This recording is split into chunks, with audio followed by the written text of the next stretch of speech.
Hello and welcome to the Ramblings of a 42-Year-Old Man. Chris Smith here with you today. And tomorrow's video, we are going to be talking about the new Scream movie, more than likely, Scream 6. I plan on going to see that sometime Thursday night. So we'll be talking about that one. So in the meantime, I want to do a quick rambling on the rest of the series so far. So I'll kind of do a little quick run through all 5 of the movies that have come out already, and then maybe a little preview of what I'm thinking 6 is looking like, although I've been trying really hard not to get spoiled by anything. I haven't been looking online too much for it, but you never know what you'll see out there. So that being said, we'll start digging into, we'll go in order. We'll just go 1 through 4, and then the 5th one that just came out last year, and the continuation that's going to be coming out here in just a couple days. So please stay tuned.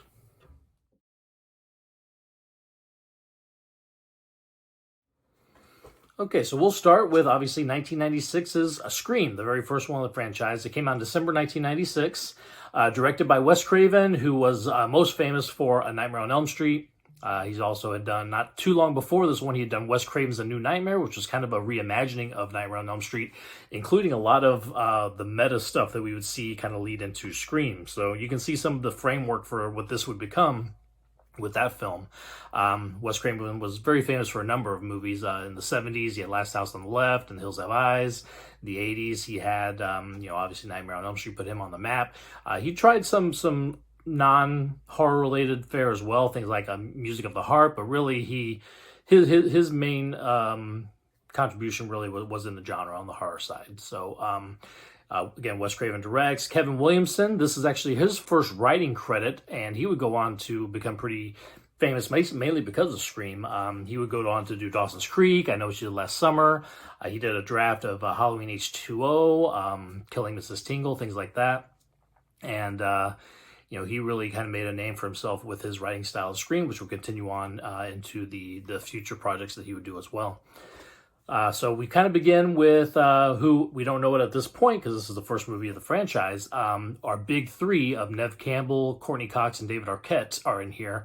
Not quite as established as the big 3 as they would become. Neve Campbell is definitely your final girl trope for sure. But Courtney Cox is almost not necessarily a side character, but she's definitely not the main focus of a good majority of the movie. And David Arquette is almost like a sidekick in most of the movie. They have some really cute scenes together near the back half of it, but you really don't get them solidified as part of that big final main 3 until the second movies and beyond. That being said, those are kind of your main 3 staples of the series going forward. And in this movie, you have a number of characters who are kind of in just this one, like Drew Barrymore, very famous in the opening scene of this movie, Rose McGowan, Skeet Ulrich, Matthew Lillard. You've got Jamie Kennedy, who would be back for the sequel as well, but here he's almost more of a side character as well. He has played a bigger role in the second movie. And obviously this does very well. The box office on Scream is $173 million worldwide on a $14 million budget. So, that makes a lot of money. So, of course, they would kickstart sequel production really quickly. But, the original movie, really, by this point in the 90s, the slasher genre, horror in general, but especially the slasher genre was kind of going into a little bit of a fatigue after a really large heyday in the 80s. By the 90s, we'd have things like Dr. Giggles and The Dentist and really almost more like direct-to-video kind of stuff is really where the slasher movies were at this point. So this was a way to kind of get slashers back in the mainstream, coming at it for a bit of a meta lens, obviously, to kind of deconstructing the genre a little bit as well. So the late 90s would see a lot of the similar kind of movies where, yes, they're all slasher movies, but there's always a little bit of a tongue-in-cheek or a deconstruction or something going on that was all derived from this first Scream movie. But again, huge success, hugely influential. With how much money it made, of course, they ramped up sequel production real quick, and that gets us into Scream 2.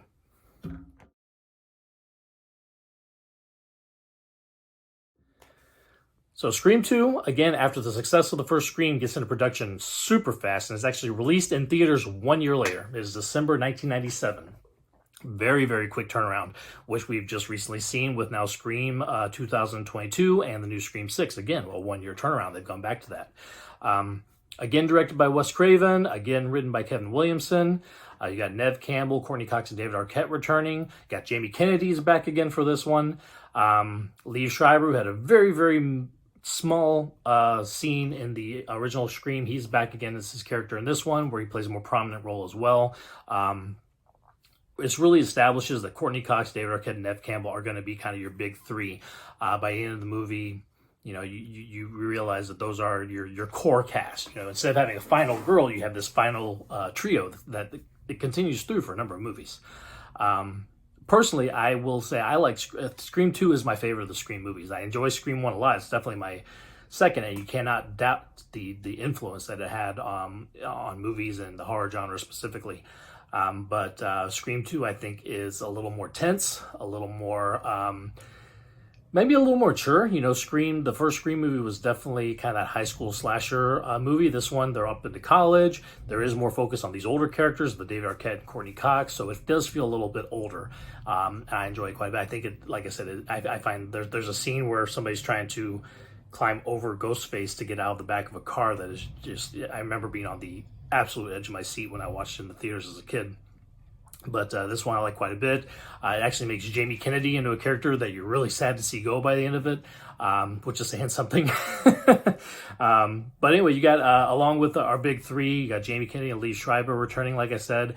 You got Jerry O'Connell, Timothy Olyphant, Jada Pinkett has a great opening scene similar to the Drew Barrymore one of the first movie.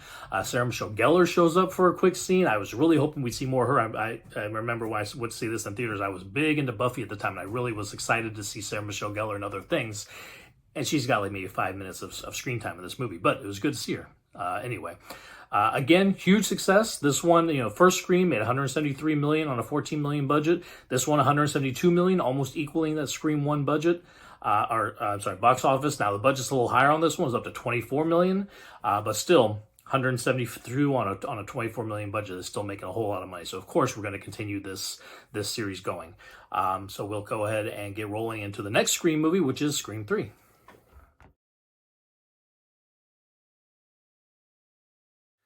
All right, so Scream 3, not quite as fast of a turnaround as Scream 2 had, where Scream 1 came out in December of 96, and then Scream 2, December of 97.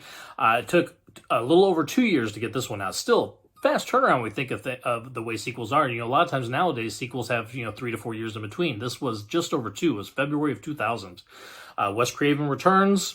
Kevin Williamson does not. Kevin Williamson is off doing Dawson's Creek this time, doing his own thing. So Aaron Kruger comes in for writing duties, and he is the writer for The Ring. He's been the writer on a lot of Transformers sequels. I would consider this a pretty large step down, honestly, from Kevin Williamson. And I do think that even though there are fun things about Scream 3, this to me is the weakest one. A little too goofy, a little too tongue-in-cheek. Actually, it takes a lot, the comedic aspects a little too far in my opinion, but to each their own on this one. You still got Nev Campbell, Courtney Cox, David Arquette returning. They're definitely solidified as this core of the cast. Kind of bit of plot armor on those three characters. At this point, you pretty much feel like, okay, nothing's going to happen to these three guys, which does take away some of the suspense and tenseness that we've had maybe in the first two, where you weren't quite sure that everybody was safe. You pretty much know at this point that those three are probably going to make it by the end of this movie. That being said, there's a lot of other side characters coming in and out of this one. So you got Lee Schreiber is back again after the first two for another opening scene, classic opening scene similar to Drew Barrymore and Jada Pinkett from the first two movies. Patrick Dempsey comes into this one. He's always fun to watch. Parker Posey, who is probably the best part of this movie. She does she is one of the reasons why the goofiness goes a little too far, but her acting is amazing. You got to go with it. Scott Foley comes in. He's been making a name for himself on Felicity at this point, so he's in the movie. And the box office is still good. It's come down a little bit, so we're getting $161 million. Now, here's the thing, though. The budget on this one was $40 million.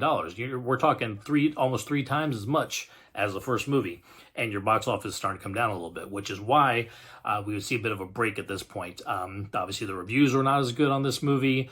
I'm definitely not the only one who thought the comedic aspects went a little too far. I mean, you got Jay and Silent Bob strolling through set at some point, talking about things. I mean, it was just that's the kind of thing that you would see in this one.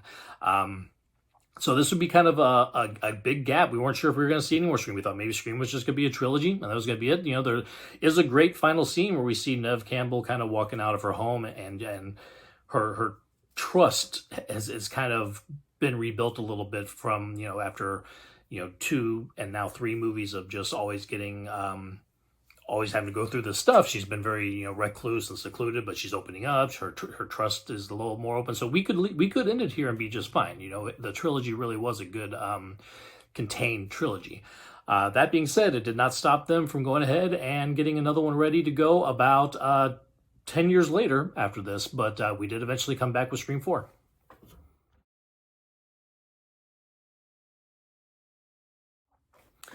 All right, so after a long gap in April of 2011, so we're talking about over 11 years later, we have Scream 4 coming out.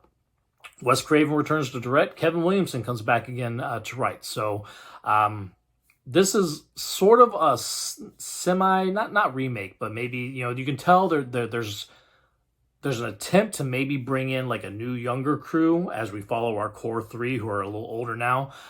They're trying to get back into where this is kind of a teen slasher again, where we bring in a new group of teens. Done much better in the next movie, but you know, you see what they're trying for here.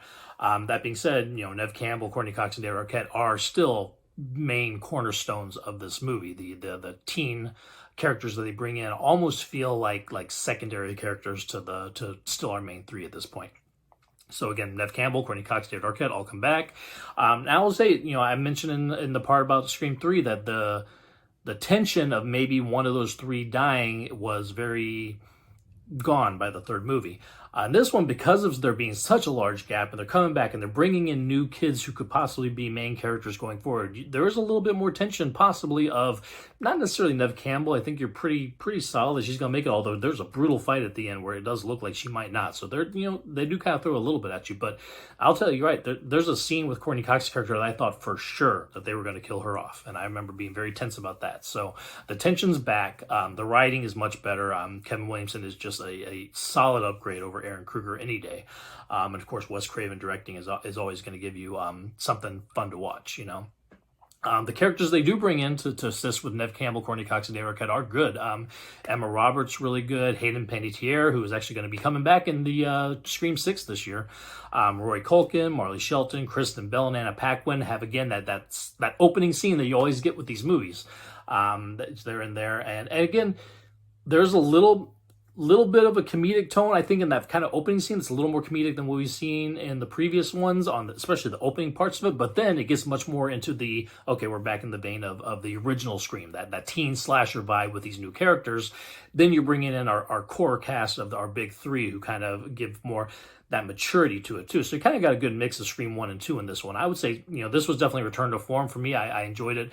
Scream 2 and the first Scream were definitely above it for me, but Scream 4 I think was pretty solid. I would just say, unfortunately, the new characters they brought in to possibly be the cornerstone of the franchise going forward, it did not end up that way by the end of it. By the end of it, we really are just back with our main 3.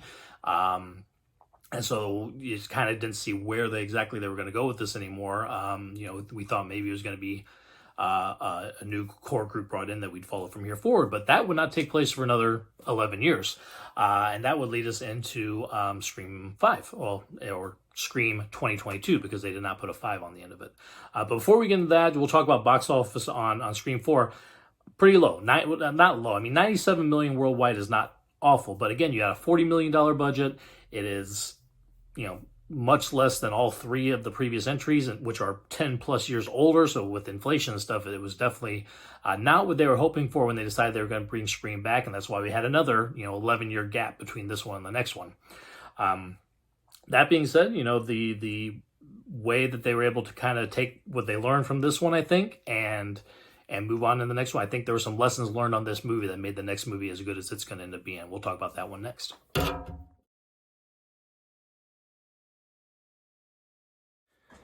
All right, so now we get into last year's entry, which, again, they just called Scream, just like the first one. I'm going to call it Scream 5 here just for keeping it separate in my head purposes. But this was released 2022, just last year.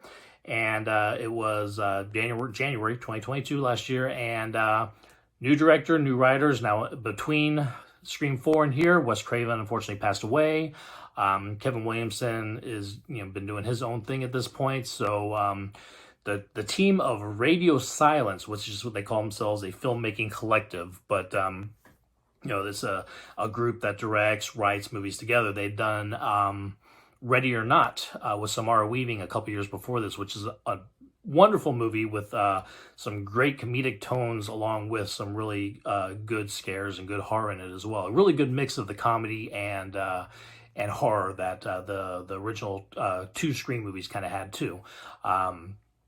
And so it was written by Gary Busek and James Vanderbilt, who also worked with that Radio Silence team on Ready or Not and things like that.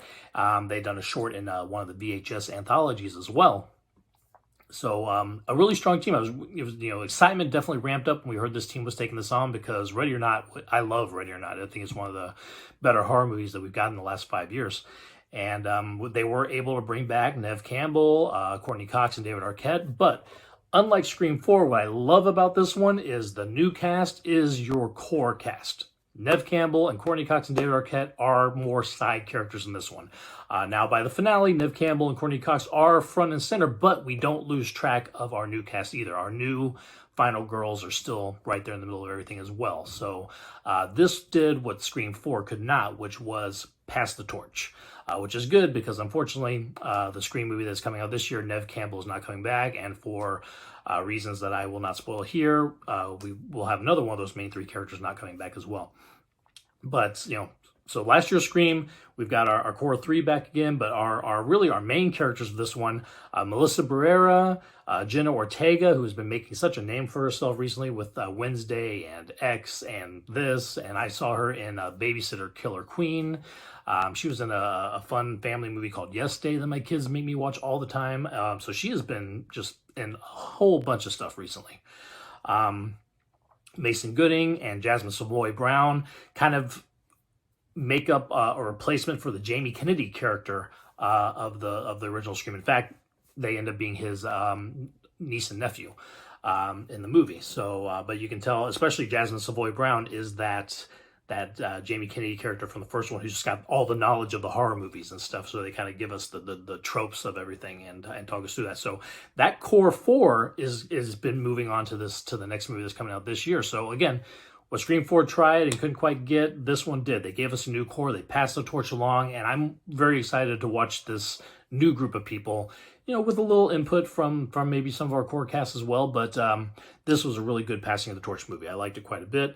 It did well, 140 million worldwide. Not hitting the highs of the original Scream 2 movies did, but the budget was lower than 3 and 4 as well. The budget came back down to 24 million. So 140 on a 24 million, but budget is a good return. That being said, Scream 6 was thrown into production super quick. And we'll talk into that in just a few minutes about that one.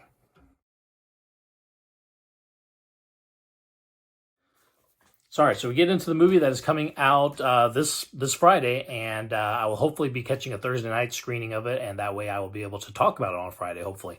But just real quick thing about that, coming out obviously this year, Radio Silence returns for directing duties. It's written by Gary Busek and James Vanderbilt again. We do not have Neve Campbell returning. Unfortunately, there was some issues with the amount of pay in her offer. It sounds like she was going to have definitely more of a supporting role with our new cast of characters, and they came at her with a pay similar to a supporting role, where of course she's felt like, she's the cornerstone of the franchise. She should be paid better. So, I'm good for sticking with her guns. We'll definitely miss her in this movie, but, I'm happy that she stuck up for what she thinks she is worth, for sure. Courtney Cox will be back. And I've heard David Arquette, there may be something with him again. Not spoiling anything that's happened in the movie so far, but if his character does come back, it would be in some sort of interesting way. So we got our young cast back again. We got our Melissa Barrera, Jenna Ortega, Mason Gooding, and Jasmine Savoy Brown. Those four returning. And then Hayden Panettiere, who was in Scream 4, she's going to come back in this one. Dermot Mulroney is going to be in this. Samara Weaving, who worked with Radio Silence on Ready or Not, who I love. Tony Revolori, who's been in Spider-Man, the recent Spider-Man movies as Flash Thompson. You got Henry Czerny, who was also in Ready or Not. So people that know Radio Silence are coming into this now. So very excited for this one. I think with the release of last year's Scream, the hype on this one is really high. I've seen so much about this online, and I've been trying to make it a point not to approach it too much so I don't have anything spoiled for me or anything, because I'm very excited to see this one and see how it goes. So I'll have more about this in a video after I see the movie, but that kind of gets us to the end of the Scream franchise at this point. You know, obviously high highs with Scream 1 and 2, dips down a little bit in 3, 4 tries to bring it back up, but it's really not until last year with the Scream 5 that we kind of get this franchise back up into the hype monster that it used to be. And so exciting to see where we go from here.